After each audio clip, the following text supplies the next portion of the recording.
Matt Lenihan, Boxing Social in association with Empire Fight Store, William Hill. Delighted to be joined by World Champion Nina Hughes. Nina, first off, your call. We've just seen Lisa Whiteside, a terrific amateur background, go against Tysie Gallagher, and Tysie tonight stuck to a game plan. The jab was there.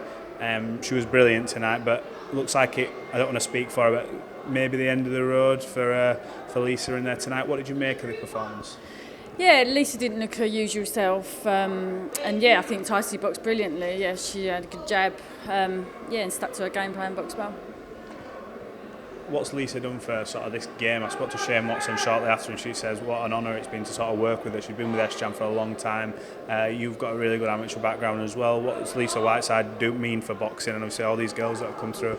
Yeah, I mean, Lisa achieved so much as an amateur. We were good friends back in the amateurs, so yeah, you've got to have a lot of respect. She was a brilliant amateur. And shame she couldn't put it off tonight. But it's boxing, I suppose. The highest highs and the lowest lows, so I've been told.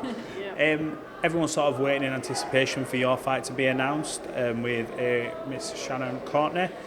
Do you believe we'll be getting closer to an announcement or some form of announcement for yourself, if we can't obviously say? Yeah, hopefully it'll get announced next week, but yeah. Finally. Right, talk to me, how's training going anyway? Preparation, obviously you had that big hire beating Jamie Mitchell, and now you've got the belt to defend with Matchroom Boxing. Yeah. You'll be looking to kick on now and start unifying and things like that, but Shannon Courtenay, we believe, will be standing in your way. Training going well and you're feeling good? Yeah, training's going brilliantly, well into camp now, training hard, been getting great sparring. Got a few more weeks, good few more weeks to go, and I'm looking forward to it, defending my title. Shannon Courtenay been no easy feat. Obviously, she's been world champion before. She's been in there with some good names as well. Like we mentioned, Jamie Mitchell, who you took the title off. Yeah.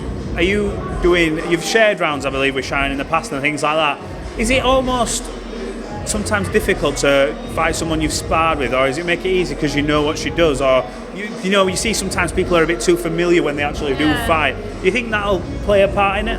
Well, I'm trying to block out any sparring. I'm training for like the best Shannon Courtenay that can come, like I did with Jamie Mitchell. Like we knew Jamie Mitchell was good, and we trained for everything with Jamie Mitchell, and I'm training the same as if Shannon's Jamie Mitchell. So like she can bring whatever she wants. We're training for everything, and I'm just training for the best that she can bring.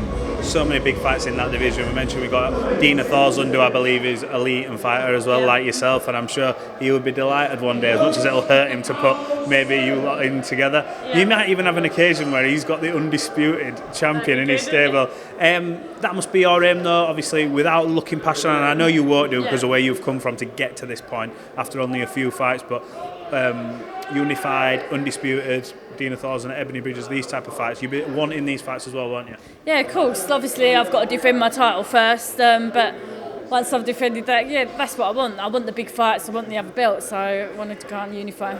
Is it hard to not, I don't want to say is it hard not to look past Shannon, but not to sort of let your head wander and think, a couple of fights, because these fights are the type of fights that would, really change your life, like really, as not just in terms of financial, but really cement your name in women's boxing. You had a great amateur background, we know that, but to become world champion, first step, is it hard not to let your mind wander from time to time, or you seem quite level-headed?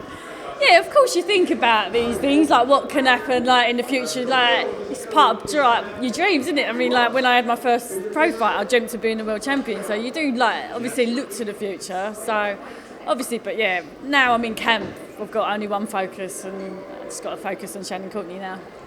What does Shannon do well? Tell me from your point of view. She's obviously, you've seen her, we've all seen her, she had the big build-up on Sky, she had a huge push, she did suffer defeat, she's come back, I believe, against Gemma Rueg last time out, got a win under her belt.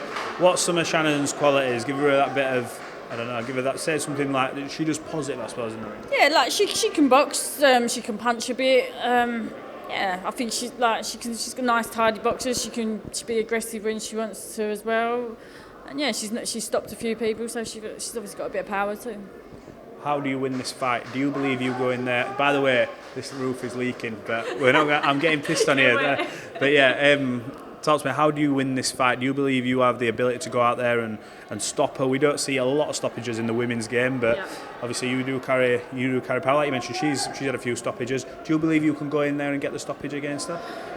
I don't know. We'll see. Like, I'm not going to aim for the stoppage because I know when you try and get the stoppage, it never happens. So I'm just going to go there, take round by round, win each round, and yeah, if the stoppage comes, it comes. But I'm just going to go for I'm aiming for the 10 rounds. But yeah, if the stoppage comes, then it comes. Talk to me what training's been like with Kevin. Obviously, he speaks very highly of you all the time. You two seem to have a really good bonding relationship. What's it like with him sort of guiding you through these fights and through what are going to be some of the biggest fights in your career? Yeah, he's been brilliant. Yeah, he's been brilliant. Obviously, I've worked with him from the start, so he's developed me well. Like, we've worked on a lot, and I'm still improving all the time under him. So. You still feel like you are getting better? Obviously, people mentioned that you started in your professional career later on, and we know you had the amateur background, but you still feel at your age you're at now that you are picking things up, you're still soaking it up? I'm still learning so much. I've still got so many improvements that I can make, and I'm still adapting and still learning. So I'm seeing the improvements every week. So yeah, I'm still seeing the improvements every week. So while I'm still seeing improvements, I know I'm still getting better. Katie Taylor, Chantelle Cameron. It was meant to be Serrano. It's now Chantelle. Yeah. Tell me who wins that fight. It's a cracking fight. Many people are saying this is a tougher fight than Serrano. Yeah. What do you think and who wins? It is definitely a good matchup, a 50-50 fight. I just think, I don't know, I can't say who's definitely going to win, but I think if anyone's going to beat Katie, I think Chantelle's going to be the one to do it. So I'd give her a good chance. I asked Lauren Parker earlier, in her opinion, who does she think is the quote-unquote GWOAT? I know Clarissa holds that tag for herself, which she said she believes she's the greatest woman of all time. But who, in your opinion, aside from yourself, obviously, who do you believe holds that mantle? I do think Katie Taylor does, but is it the end of her career now? Is someone else going to take over? That's what we'll have to see in that fight. Well, look, Nina, we look forward to seeing you back out in the ring. We do believe an announcement's imminent. We know you've been linked with Shannon Courtenay. It should be a cracking fight, and you've had some stories so far, and let's see it continue. It'll be a good fight. So appreciate you talking to Boxing Social, and we'll catch up soon. Thanks a lot. Cheers.